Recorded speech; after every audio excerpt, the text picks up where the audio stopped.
오늘 이게 찬양을 이렇게 듣는데 찬양 인도자 분과 제가 오늘 본문이나 내용을 같이 공유하지 않았는데 이 찬양의 내용이 오늘 주제와 굉장히 잘 맞는다 이런 생각이 들었고 우리 은영 집사님의 기도도 계속해서 같은 결을 따라가고 있는 것 같습니다. 오늘 율법과 순종하는 마음이라는 제목으로 제가 오늘 본문 말씀을 정했는데요. 우리의 마음이 율법을 대할 때 율법 자체가 중요한 게 아니라 율법을 대하는 우리의 마음의 중심과 태도가 너무 중요하다. 이 이야기를 함께 나누는 게 오늘 말씀의 핵심입니다. 생각해 보세요. 제가 오늘 이 앞에서 하나님의 말씀을 여러분들에게 전하고 여러분들을 축복하는 말을 하고 여러분들을 위해 중보하고 기도하고 세워드리고 격려하고 이렇게 하면서 내 마음의 중심이 속으로는 이러면서 정죄하는 마음이나 비난하는 마음을 갖고 그렇게 말한다면 그 말은 정말 축복하는 말일까요? 아닐까요? 그걸 누가 판단해요? 우리가 고민해야 될 지점들이 바로 이 지점입니다. 우리의 행함과 우리의 마음의 중심이 나뉘어졌을 때, 다를 때 도대체 우리는 어떻게 해야 하는가? 이 부분에 대해서 함께 생각해 보려 합니다. 하나님께서 율법의 대전제인 이 10계명을 주실 때 그것은 행위에 관한 규정이 아니라고 말씀드렸습니다. 그것은 이렇게 해라 저렇게 해라 이렇게 행위에 대해서 말하려고 하는 게 아니라 물론 그런 부분들도 있지만 마음에 관한 명령이라고 10계명을 이야기할 때 같이 함께 나눴습니다.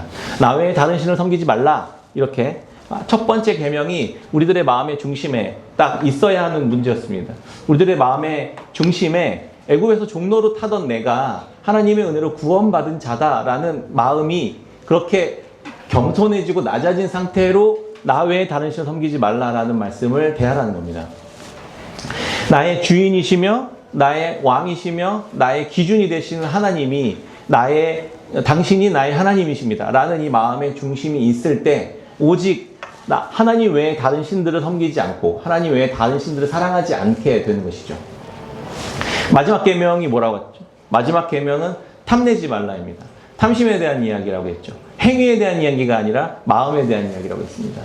이 모든 소유를, 이웃의 모든 소유를 탐내지 말라라고 하는 이 마음의 이야기. 탐심을 다스리는 것은 첫 번째 계명과 만나 있습니다. 하나님이 나를 구원하시고 나의 모든 필요를 채우시는 분이라는 사실들이 내 안에 충만하게 있으면 탐심을 이겨낼 수 있는 힘이 되는 것이죠. 하나님이 내 마음의 중심에 없으면 이 탐심이 계속해서 다른 욕구들을 추구하며 가도록 우리를 이끌어 갈 것이기 때문에 그렇습니다. 율법은 그래서 꼭 필요한 것입니다.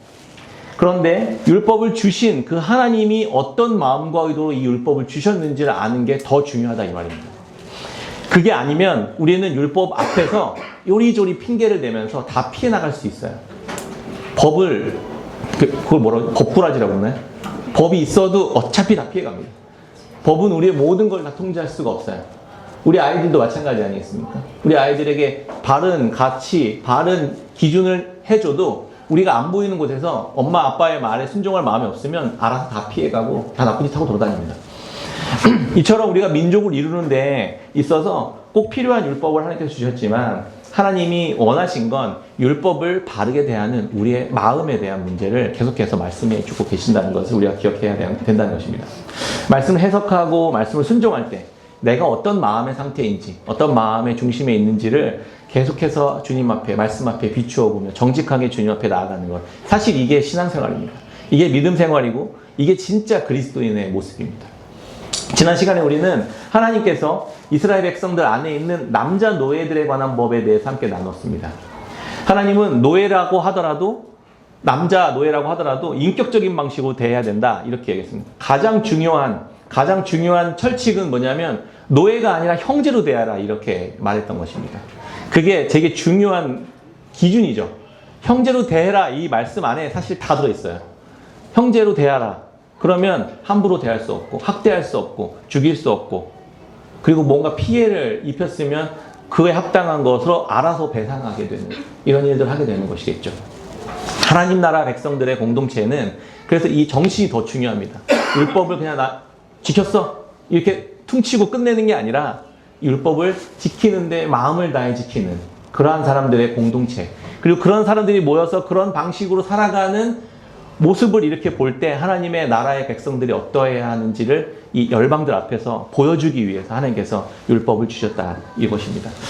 여자 종에 대해서도 똑같이 이제 이어서 그 이야기를 이어갑니다. 남자 종도 그 시대의 문화 속에서는 거의 가축처럼 되어 있습니다. 그런데 여자들은 훨씬 더 인격이 더 존중받지 못했었거든요. 그러니까 얼마나 하찮게 되어 있겠습니까? 그런데 이렇게 이야기합니다. 여자 노예는 6년이 지나도 자유를 주면 안 돼. 이렇게 얘기합니다. 그럼 이걸 딱 들으면, 이 내용을 잘 모르고 딱 들으면 성차별하는 것 같잖아요. 남자들은 7년 만에 자유를 주고 여자들은 아예 그냥 자유를 주면 안 된다고? 그런데 그게 아니에요. 생각해보면 고대 사회는 여자애들에게 경제권이 없었습니다. 그래서 너무 연약해서 그냥 자유를 딱 주고 내보내잖아요. 그러면 반드시 누군가에게 사로잡혀가지고 착취를 당하고 성적인 노예가 돼서 다시 팔려 나오는 그런 악순환의 고리에 빠질 수밖에 없어요. 그러니까 주인에게 노예로 팔렸으면 아예 못 벗어나게 하는 거예요. 그게 거꾸로 말하면 보호하는 것입니다. 이가 착취당하지 않고 이가 유린당하지 않도록 주님께서 법으로 이 여성들의 종을, 여자 노예들을 보호해 주었던 제도였던 것입니다. 이게 똑같은 법인데 다르게 해석되지 않습니까? 하나님의 마음을 알고 율법을 보면 하나님은 너무나도 은혜롭고 너무나도 자비로우신 분이시라는 것을 우리가 잘 알 수 있게 되는 것이죠.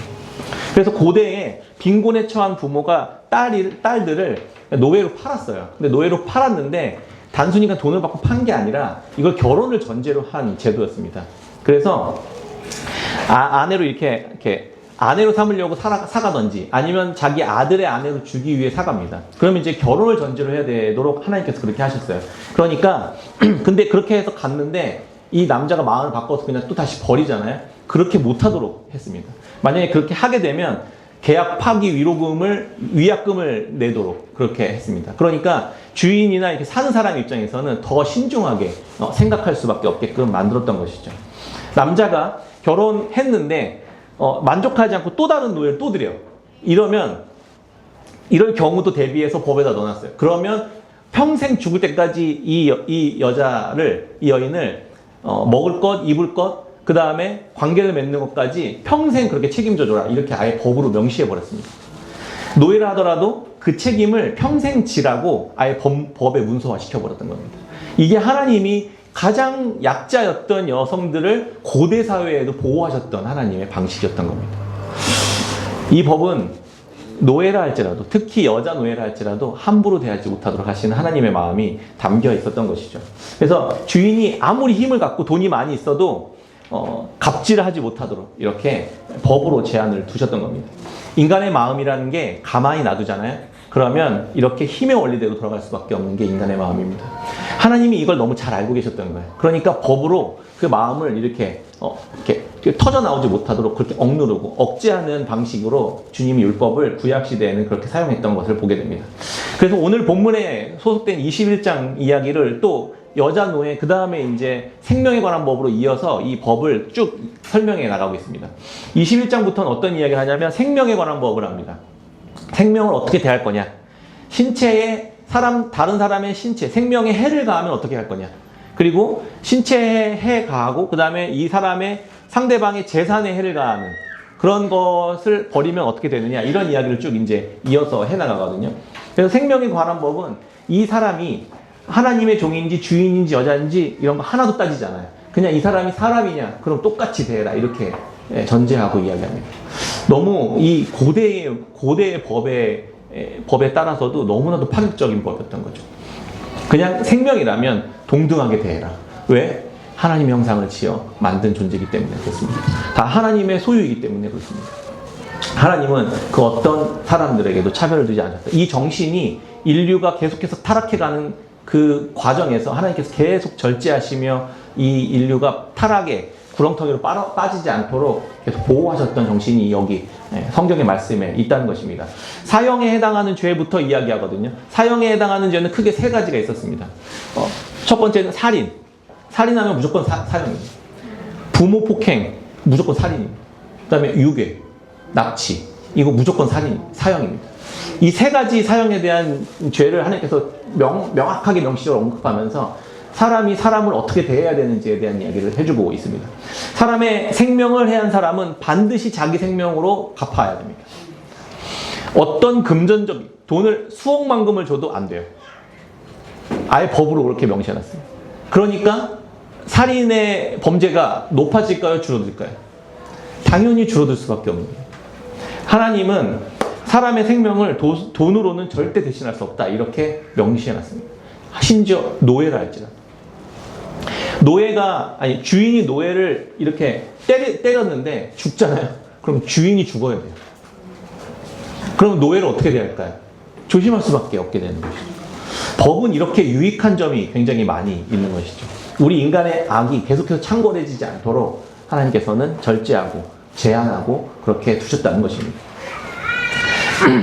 만약에 돈으로 이 값을 누가 죽이고 돈으로 값을 대신 치르도록 했다면 고대 법들은 그런 게 많이 있었거든요.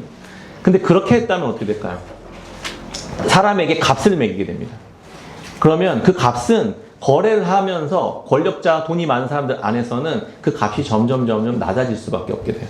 그러면 일부러 죽이고 이제 돈을 주는 경우까지도 발생하게 되는 것이죠. 그 댐이 구멍이 한번 딱 뚫리면 이제 다 무너지는 겁니다. 그렇기 때문에 아예 금지해버린 거예요. 생명은 그냥 생명으로만 갚어. 뭐 딴 거 없어. 이렇게 주님께서 하셨던 겁니다. 너무 하나님의 방식이 너무 화끈하지 않습니까? 고대 근동의 문화는요, 그래서 사람의 생명을 경제적인 손실로만 다 생각했던 시대였었어요. 아, 사람이 죽었어? 노예가 죽었어? 아, 내 그냥 재산 좀 잃었네. 이렇게 생각했던 겁니다. 그런 상황 속에서 하나님의 법은 유난히 되게 엄해 보이기도 하고, 너무 기득권자들, 돈이 있는 사람들 입장에서는 굉장히 불공평해 보이는 법이었다고 생각할 수도 있었던 거죠. 그런데 하나님은 인간의 존엄성을 가장 중요하게 여기면서 우리들, 그러니까 사람들에게, 하나님의 백성들에게 그 정신을 가지고 살아가도록 주님께서 말씀하셨다는 것을 볼 수 있는 것입니다. 왜 그러냐면 사람을 그렇게 함부로 대한다는 건 사람을 지으신 하나님을 대하는 방식을 그렇게 함부로 대하는 거라고 생각했다는 거예요. 그 정신으로. 그래서 그렇게 했습니다. 그런데 특이한 게 있어요. 특이한 건 같은 살인을 저질러도 그게 고의적인지 아니면 실수로 죽였는지를 구별해요. 그래서 다르게 처벌합니다. 치밀한 계획과 의도를 가지고 살인을 저질렀으면 무조건 이건 사형입니다. 만약에 근데 이게 계획이나 의도가 아니라 실수로 그런 거라면 죽음을 면할 수 있는 길을 하나 열어놨습니다. 이게 도피성 제도라고 하는데 그 도피성 하나님이 정해놓으신 이 곳마다 도피성이 있었어요. 그래서 그 도피성으로 피하면 그 누구도 그를 잡아서 죽일 수가 없게 해놓으셨습니다. 그 대신에 그 사람이 그 안에 딱 들어갔는데 대제사장이 죽어야만 이 사람이 이제 나올 수 있는 거예요. 근데 대제사장이 내가 이제 실수로 죽여서 도피성에 피했는데 그 해에 있었던 대제사장이 막 90 몇 세야. 그러면은 한 1, 2년 만에도 나올 수 있는 거예요. 그런데 딱 갔는데 그날 젊고 아주 40대에 아주 이렇게 쌩쌩한 대제사장이에요. 그러면 이제 같이 영원히 거기서 이제 있는 겁니다. 그 권한은 하나님에게 있는 거예요. 그러니까 주님의 은혜가 필요한 거죠. 이렇게 도피성 제도를 두고 그런데 억울하게 또 사형을 당하지 않고 계속 복수를 일어나지 않도록 하기 위해서 하나님께서는 이렇게 도피성 제도까지도 안전하게 마련해 주셨다는 겁니다. 그런데 일부러 죽여서 도피성을 도망갔다. 그러면 제단 안에 있어도 이 사람을 끌어내가지고 잡아서 그냥 죽여야 됩니다. 그래서 이걸 악용하지 못하도록 하는 그 섬세한 제도까지도 다 이렇게 마련해 놨습니다. 민수기 35장에 보면요. 무슨 흉기를 들고 때렸는지 이런 것까지도 아주 자세하게 적어 놓았어요. 쇠 파이프 들었어? 그럼 안 돼. 강목을 들었어? 안 돼. 돌멩이를 들었어? 그것도 고의적인 거야. 이렇게 굉장히 디테일하게 율법을 제정해 놓으셨던 걸 보게 됩니다. 그리고 고의로 죽인 사람은 어떤 보상도 할 수 없어. 그냥 자기 생명으로 갚아야 돼. 이것을 너무나도 중요하게 여겼다는 겁니다. 이 법에서도 중요한 게 그래서 마음이에요. 고의적으로 죽였어? 아니면 우연히 모르고 실수로 죽였어? 이 부분을 굉장히 중요하게 여긴다는 것입니다. 안 그러면 이제 아까도 그런 언급을 했지만 이제 청부살인 이런 것들이 이제 막 횡행하게 되는 거죠. 모든 의도적인 살인은 생명으로만 갚아야 됐던 겁니다. 하나님께서는 그렇게 하셨다는 거예요. 그리고 두 번째 사형에 해당하는 범죄는 부모를 학대하는 경우였습니다. 부모를 학대하는 경우. 마음에 확 찔리시는 분 혹시 안 계시죠? 부모를 치거나 저주하는 일. 부모를 치거나 저주하는 일을 두 번 언급합니다. 그러면서 이것이 무슨 의미냐면 부모를 공경하라는 말과 반대되는 말이거든요. 그 5계명이잖아요. 인간에게 주신 이웃사랑의 법의 첫 번째 계명이거든요. 어떻게 보면. 하나님을 사랑하는 사람이 제일 먼저 통과해야 될 건 부모를 공경하는 일이었습니다. 이 가정의 기본, 이 언약 공동체의 기본 단위가 사실 이 가정이거든요. 이 가정의 권위는 질서는 하나님이 부여하신 거예요. 그래서 이 부모의 권위가 붕괴되면 가정이 붕괴되거든요. 그럼 가정이 붕괴되잖아요. 그럼 민족이 붕괴되고 공동체가 다 붕괴되는 거예요. 그러니까 굉장히 중요한 첫 번째 단추였던 거죠. 그래서 부모를 공경하는 것이 굉장히 중요한 율법의 기준이었습니다.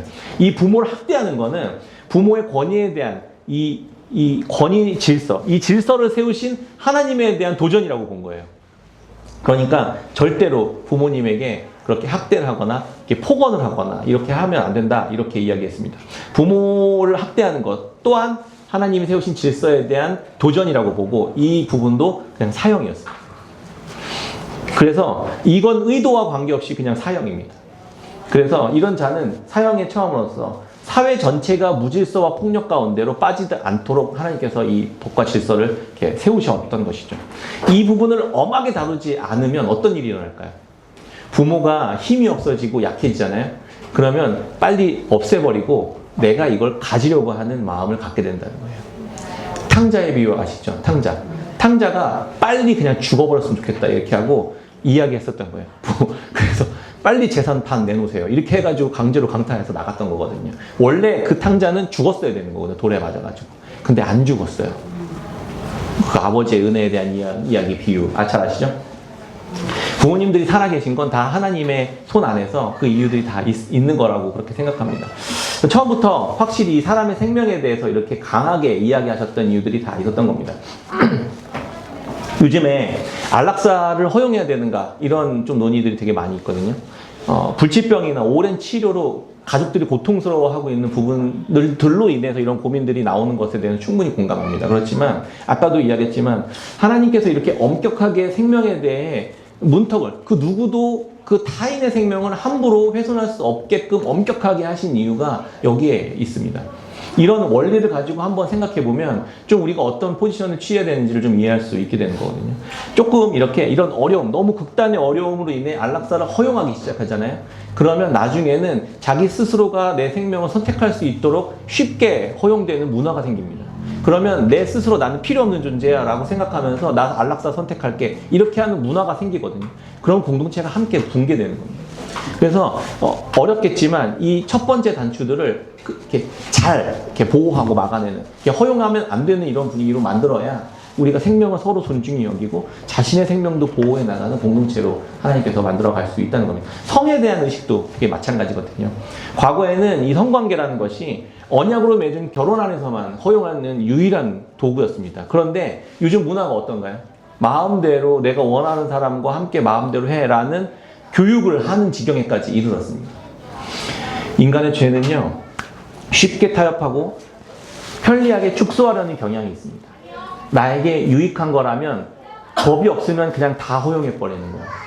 그렇게 쉽게 모든 것들이 무너져버리는 그런 붕괴를 막기 위해서 하나님께서는 이런 방식의 철학을 가진 율법과 이런 법도를 만연해 놓았다는 겁니다. 그래서 공동체에는 죄가 만연해지고 무질서해지고 혼란과 혼돈으로 하나님의 법이 없으면 그렇게 붕괴되어 버린다는 겁니다. 하나님 그것을 원하시지 않았다는 거예요.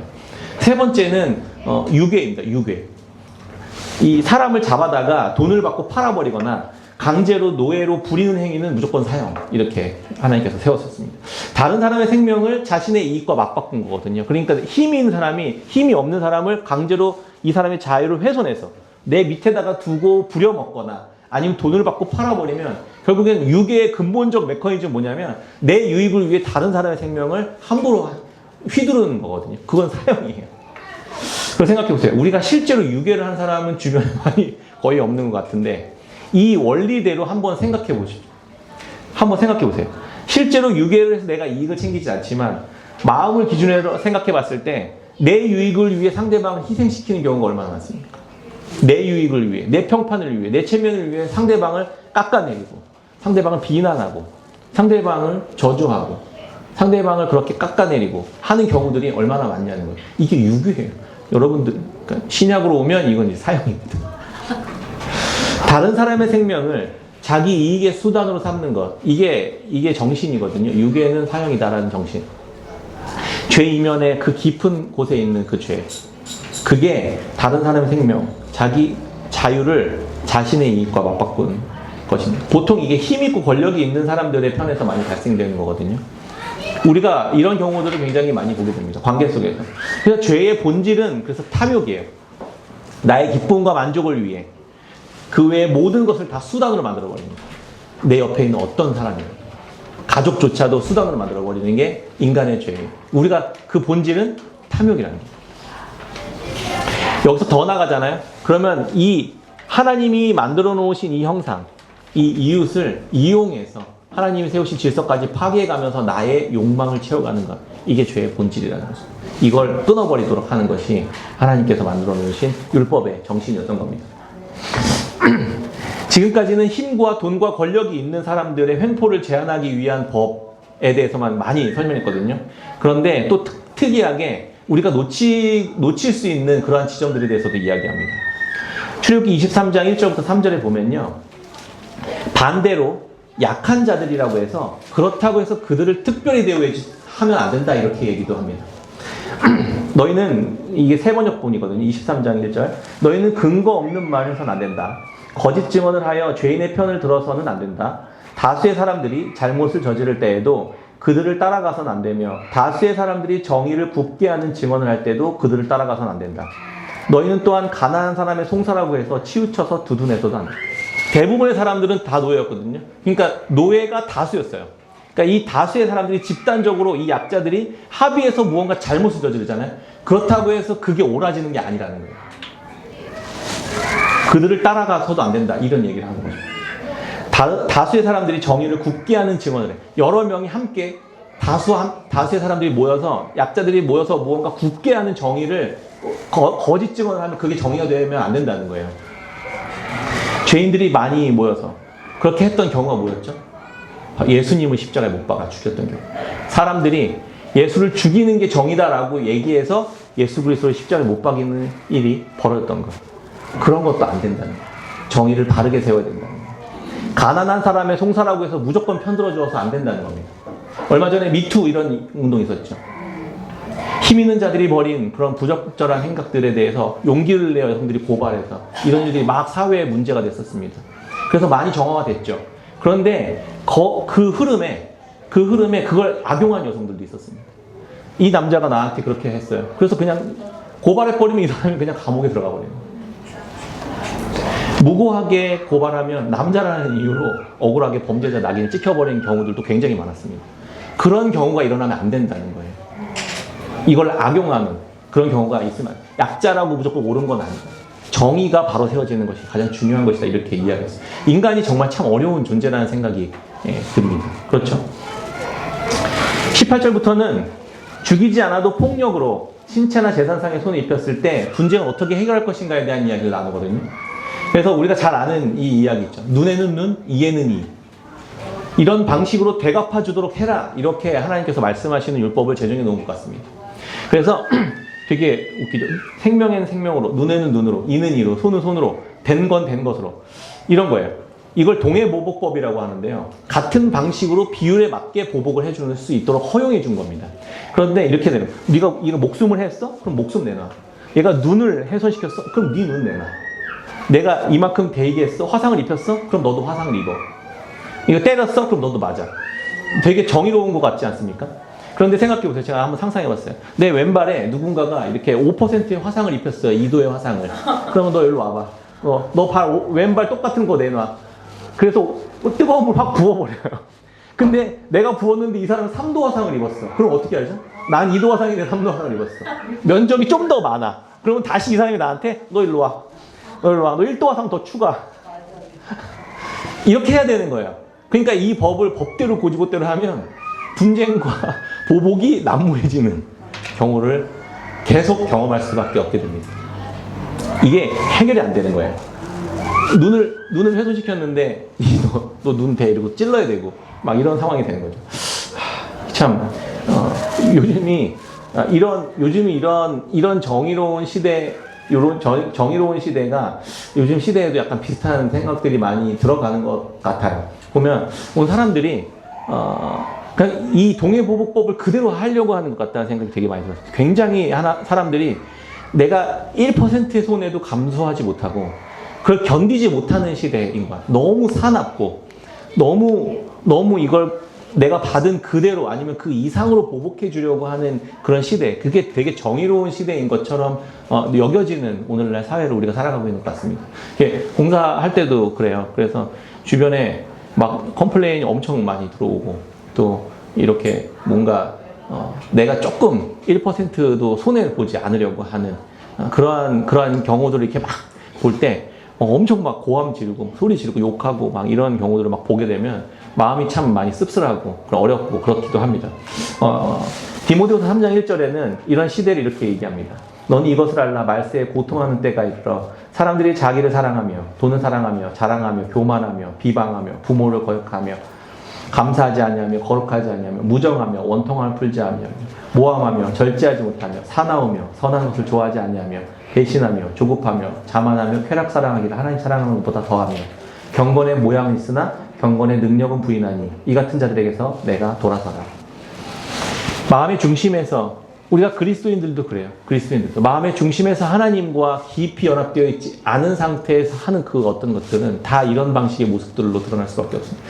그리스도인들이 더 사납고 더 악하고 더 조급하고 더 절제하지 못하고 더 사납고 그런 것들을 많이 보게 됩니다. 우리의 마음의 중심이 계속해서 하나님 앞에 머무는 것, 이게 굉장히 중요하죠. 목요기도에서 사사기 말씀 우리가 묵상하고 있었습니다.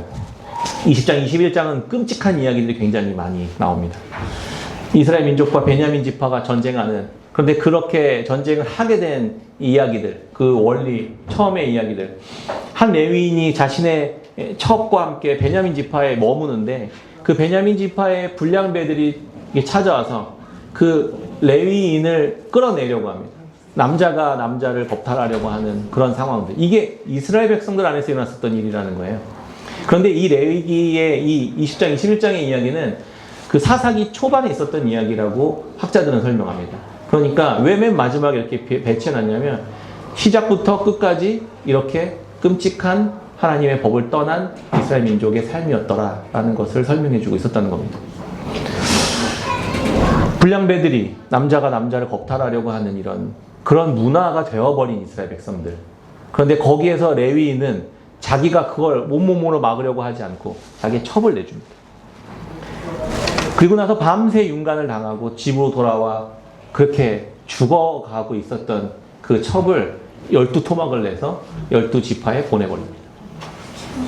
이렇게 끔찍한 이야기들을 성경은 가감없이 이야기해줘요. 이걸 감추지 않습니다. 이게 우리의 모습이라고 이야기해주는 겁니다. 이 이야기를 듣고 분노한 이스라엘 지파들은 모여서 40만 명의 군사를 동원해서 2만 6천 명밖에 없는 베냐민 지파를 아예 진멸해버리려고 하는 시도들을 하게 됩니다. 정의가 불의를 심판하려고 하는 것처럼 보이죠. 그런데 이 전쟁에서 하나님은 두 번의 이스라엘 백성들이 패배하게 먼저 합니다. 이 베냐민 지파들 엄청 끔찍한 인간들이었잖아요. 그런데 이 베냐민 지파, 그래서 처음에는 야, 그러지 말고 깡패들만 내놔. 불량배들 걔네들만 내놔. 내가 걔네들만 처리하고 끝낼게. 근데 이 베냐민 지파는 왜? 니들이 뭔데?